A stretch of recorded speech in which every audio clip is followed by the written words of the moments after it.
Well, hello there, sir. I'd like a room here at the El Royale. Whoa, hold on.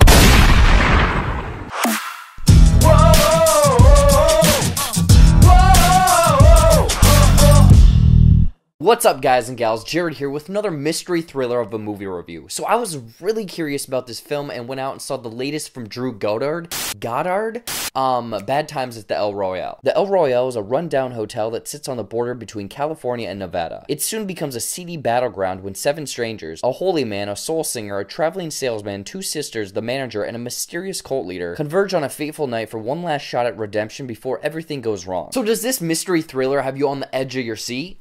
Let's find out. Now, before I get into my thoughts, let me know what you guys thought of Bad Times at the El Royale in the comments below. Did El Royale have you guessing till the very end? And what other Drew Goddard, I can't even say that, films do you enjoy? Now let's get into some of the good things this film did. First off, Drew Goddard did a wonderful job at kind of establishing this eerie but yet intriguing feel throughout the film, really not revealing everything at first, slowly letting things come out, and this was definitely a slow burn movie. But there are breadcrumbs and other threads that kind of lead from plot point to plot point, and the story is kind of really reminiscent or relatable to 2012's Cabin in the Woods, which Goddard also directed. But each character's point of view and backstory really keeps this story on track and really fills in the blanks. Speaking of characters, this ensemble cast had some really big hitters and then also some newcomers, but everyone was really great. It was really difficult to find any sort of bad performance from any of these people because they all sort of have similar screen time, they each have their moment to shine, and they kind of complement each other. Dakota Johnson, Cynthia Erivo, John Hamm, Jeff Bridges, Chris Hemsworth, just to name a few. As I mentioned, all of these characters work really well together, and each of their kind of backstories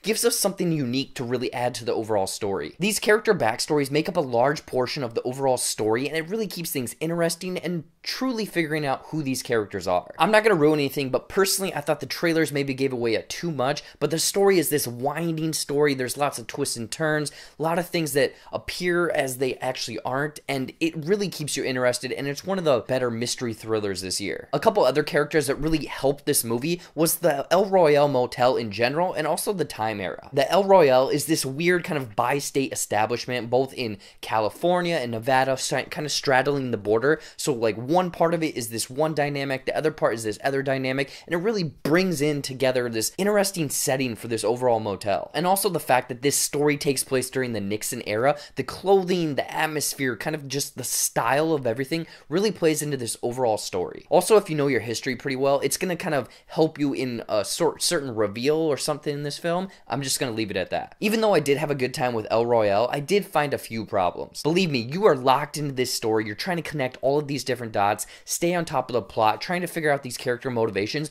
but it takes way too long. Once you get into the third act, you're kind of sitting there thinking to yourself, when the hell is this going to wrap up? Clocking in at roughly 2 hours and 20 minutes, this definitely is an exhausting film, and if they would have shaved off maybe 20 minutes, it would have flowed a lot better. One last thing is this certain plot point. I feel like they introduced like this third-party person pretty late in the story, and it just kind of takes you off track. It does follow this direction till the end of the film, but there's a lot of questions that kind of feel like they're unanswered. Obviously, these questions give this overall movie more intrigue, and it does go back to the whole thing that this movie is a little bit too long. Overall, Bad Times at the El Royale is this really interesting mystery thriller that will keep you on the edge of your seat, but maybe on that edge a little bit too long. With a great vision from Goddard, an ensemble cast, some interesting backstories, and this really cool kind of setting and time era. But with the movie becoming exhausting and the introduction of a character late in the game, I'd recommend checking out Bad Times at the El Royale. This is a really interesting mystery thriller. It's a fun time at the movies, but it might be a little too long for you to take. That's what she said. So what did you think of Bad Times at the El Royale? Was this the intriguing mystery you were hoping for? Or is this film too damn long? I want to hear about it in the comments below. As always, you can find me on the social medias at JaredBuckendahl on Twitter, Instagram, Facebook, and Stardust. And don't forget to like, share, and subscribe to this channel. Currently, there's a t-shirt giveaway in the Gleam link in the description below. Go and check that out, win a t-shirt, and until next time, I'll see you later.